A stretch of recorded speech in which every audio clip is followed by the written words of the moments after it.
Hello friends, nursing compass YouTube channel में आप सभी का बहुत बहुत स्वागत है। सॉरी, मैं बहुत दिन से वीडियोस अपलोड नहीं कर पाया, पर अब से कोशिश करूँगा कि रेगुलरली वीडियोस आएँ। तो आज की वीडियो में हम देखने वाले हैं सेल के वेरियस जो बचे हुए ऑर्गेनल्स हैं उनके बारे में। तो चलिए शुरू करते हैं। नेक्स्ट जो ऑर्गेनल है वो है सेंट्रियोल। तो सेंट्रियोल क्या होता है? ये एक सिलेंड्रिकल स्ट्रक्चर है जो ट्यूब लाइक दिखता है, ट्यूब जैसा दिखता है, और ये एनिमल सेल्स में प्रेजेंट होता है। और इसका मेन रोल या की फंक्शन क्या होता है? सेल डिवीजन और ऑर्गेनाइजेशन ऑफ माइक्रोट्यूब्यूल। तो इस इमेज में आप देख सकते हैं, ये जो सेंट्रियोल है ये ट्यूब लाइक स्ट्रक्चर है और ये मेजर रोल प्ले करता है सेल डिवीजन और माइक्रोट्यूब्यूल्स के ऑर्गेनाइजेशन में।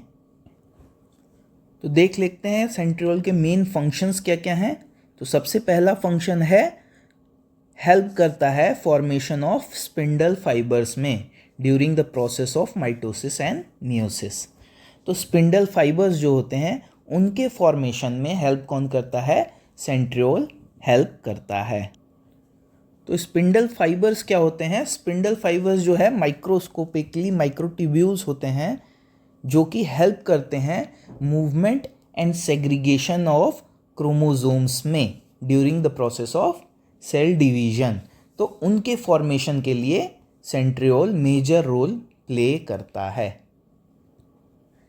नेक्स्ट फंक्शन है सेंट्रियोल का, assist in organizing microtubules in cytoplasm. तो साइटोप्लाज्म में माइक्रोट्यूब्यूल्स को ऑर्गेनाइज करने में भी मेजर रोल कौन प्ले करता है? सेंट्रियोल प्ले करता है। नेक्स्ट एंड लास्ट फंक्शन क्या है? मेजर रोल प्ले करता है formation of cilia and flagella में। कुछ सेल्स ऐसे होते हैं हमारी बॉडी में जिनको मूवमेंट की ज़रूरत होती है या मूव करने की ज़रूरत होती है। तो मूवमेंट के लिए सीलिया या फ्लैजिला इम्पॉर्टेंट होते हैं। तो इन सीलिया और फ्लैजिला को फॉर्मेशन में कौन हेल्प करता है? सेंट्रियोल हेल्प करता है। नेक्स्ट ऑर्गेनल है वैक्यूल। तो वैक्यूल क्या होते हैं? ये मेम्ब्रेन बाउंड ऑर्गेनल्स होते हैं जो प्लांट और एनिमल बोथ टाइप के सेल्स में पाए जाते हैं, बट इनका जो साइज होता है बहुत ज़्यादा प्रोमिनेंट होता है इन प्लांट सेल्स। तो इस इमेज में आप देख सकते हैं ये जो स्ट्रक्चर है ये हमारा वैक्यूल है और ये चारों तरफ से मेम्ब्रेन से घिरा हुआ है, इसलिए इसे बोल रहे हैं मेम्ब्रेन बाउंड स्ट्रक्चर। नेक्स्ट बात करें, what are the functions of vacuoles. तो सबसे पहला फंक्शन है storage of nutrients, waste product and other substances. कुछ न्यूट्रिएंट्स, वेस्ट प्रोडक्ट और कुछ अदर सब्सटेंसेस हैं जिनको स्टोर करने का काम कौन करता है? वैक्यूल। नेक्स्ट फंक्शन है हेल्प्स मेंटेन टर्गर प्रेशर। मतलब प्लांट सेल्स में इंटरनल प्रेशर को मेंटेन कौन करता है? वैक्यूल करता है, ताकि कोई भी प्लांट सेल कोलैप्स ना हो जाए, इसलिए इंटरनल प्रेशर को मेंटेन रखता है।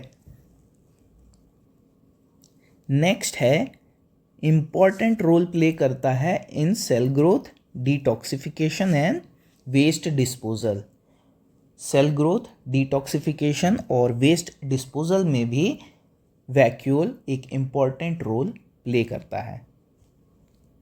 लास्ट फंक्शन है can contain pigments that give colour of a plant.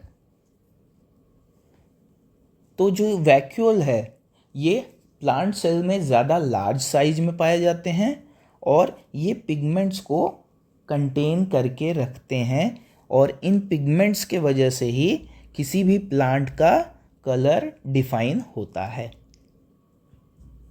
Next organelle है गोल्जी एपरेटस। गोल्जी एपरेटस को हम गोल्जी कॉम्प्लेक्स या गोल्जी बॉडी भी कहते हैं। ये एक मेम्ब्रेन बाउंड ऑर्गेनल है जो हमारे यूकैरियोटिक सेल्स में पाया जाता है और ये एक्ट करता है like a post office of the cell.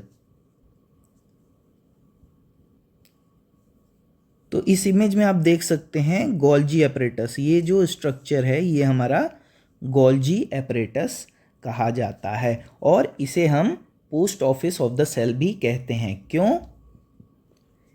क्योंकि इस गोल्जी एपरेटस का काम होता है सेल में जितने भी डिफरेंट टाइप्स के प्रोटीन आए हैं उनको स्टोर करना, उनकी पैकेजिंग करना और उनको उनके डेस्टिनेटेड जगह पे पहुंचाना। इसलिए इसे पोस्ट ऑफिस ऑफ सेल भी कहा जाता है। जस्ट लाइक पोस्ट ऑफिस हमारा लेटर को रिसीव करता है, उनको सेग्रीगेट करता है डिफरेंट डिफरेंट एरियाज़ के अकॉर्डिंग, उसी तरह से गोल्जी एपरेटस सेल में प्रोटीन को रिसीव करता है, उनकी पैकेजिंग करता है और उनकी डिलीवरी करता है उनके डेस्टिनेटेड जगह पर। तो देख लेते हैं नेक्स्ट क्या क्या फंक्शंस हैं गोल्जी एपरेटस के। तो सबसे पहला है प्रोटीन मॉडिफिकेशन। तो जो भी प्रोटीन रिसीव करता है Golgi apparatus from rough endoplasmic reticulum, receive करने के बाद उसको मॉडिफाई करता है और उसको उसकी डेस्टिनेटेड जगह तक पहुंचाता है। तो ये इसका पहला फंक्शन हो गया। दूसरा क्या बोल रहा है? Packaging of substances. तो जो भी प्रोटीन या लिपिड रिसीव किया गोल्जी एपरेटस ने, उसको पैकेज करके और उसको ट्रांसपोर्ट कर देता है टू डिफरेंट डिफरेंट स्पॉट्स या different different places of a cell में।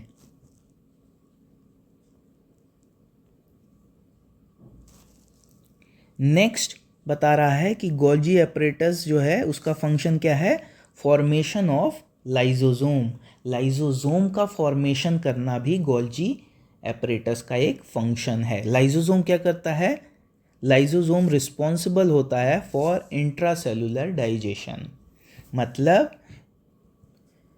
इनसाइड द सेल जो भी चीज़ें या सब्सटेंस हैं उनका लाइसिस करना, उनका ब्रेक डाउन करना, ये लाइजोसोम्स का काम है। हम पिछली वीडियोस में देख चुके हैं। तो इन्हीं लाइजोसोम को फॉर्म कौन करता है? Golgi apparatus. नेक्स्ट ऑर्गेनल है rough endoplasmic reticulum. Rough endoplasmic reticulum क्या है? तो रफ एंडोप्लाज्मिक रेटिकुलम जो है वो मेम्ब्रेन बाउंड ऑर्गेनल है जो यूकैरियोटिक सेल्स में पाया जाता है। इसको रफ एंडोप्लाज्मिक रेटिकुलम क्यों बोलते हैं? क्योंकि इसकी सरफेस पे जो राइबोसोम्स होते हैं वो बैठे होते हैं, लगे होते हैं, जिसकी वजह से उसको जब हम माइक्रोस्कोप से देखते हैं तो हमें रफ अपीयरेंस देखने को मिलता है। इसलिए इसे रफ एंडोप्लाज्मिक रेटिकुलम कहा जाता है।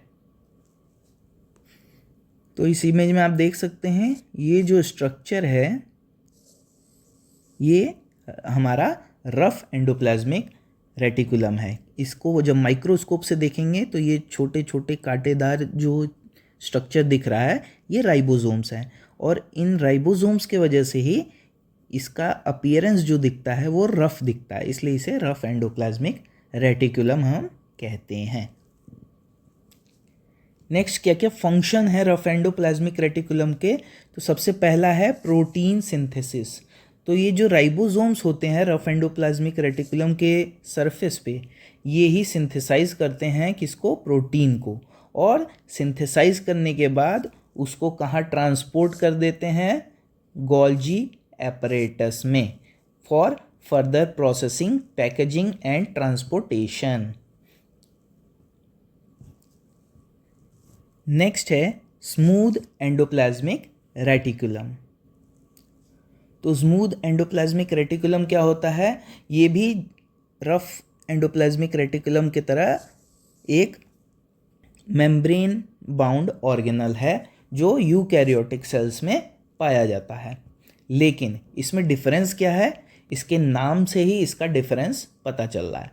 रफ एंडोप्लाज्मिक रेटिकुलम में हमें माइक्रोस्कोप से देखने पे रफ सरफेस दिखाई देती थी, लेकिन जब इसे हम माइक्रोस्कोप में देखेंगे तो इसका स्मूथ सरफेस हमें दिखाई देता है क्योंकि इसकी सरफेस पे हमें कोई भी राइबोसोम्स नहीं दिखते हैं।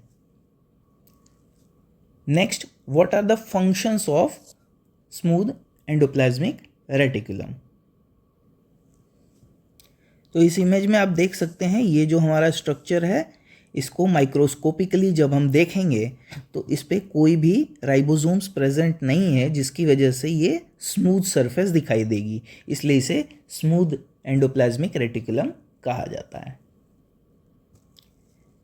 नेक्स्ट देखेंगे क्या क्या फंक्शन है स्मूथ एंडोप्लाज्मिक रेटिकुलम के। तो सबसे पहला फंक्शन है लिपिड एंड स्टेरॉयड सिंथेसिस।